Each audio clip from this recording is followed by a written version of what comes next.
What's up, nerds? I'm the author Chase Randolph, and I wrote the books for the Descendant saga. Look down at the links below. I'm not going to waste your time about that. But I'm a nerd, and I'm going to waste your time about airplanes, because I nerd out about airplanes. Some of my favorite airplanes are Soviet. Not because they're good, but because they're weird. Not because they're Soviet, but because they're not American, and I already know a lot of stuff about the American planes, so it's still new and interesting and fun for me to learn about Soviet planes. Today, I'm talking about the Yak 28P. It was first seen at the same Tushino air show as our M50 supersonic bomber we already talked about. At first, they thought this was another fighter, but it's more than a fighter, or a bomber, or a recon plane, or whatever. This isn't the Flashlight, or the Brewer, it's all of those at once.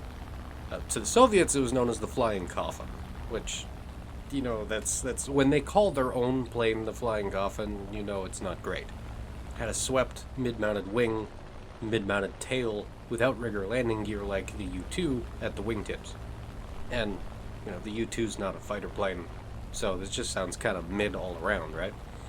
Despite entering service in the 1960s, the Soviets were still using it to train pilots up until the whimpering end in 1992. It's on my list of weird planes to talk about, not just because it's mid, but because of the things that happened before it went into Soviet service.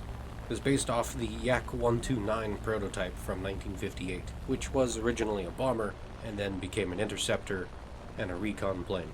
How mid must you be in order to be both a bomber and an interceptor? Something weird's going on, right?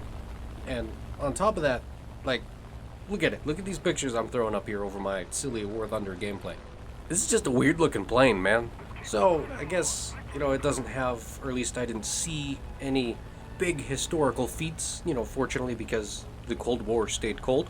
But there's a plane, and it's weird. Thanks for being here. Subscribe to the channel. See you next time. We can talk about more weird planes.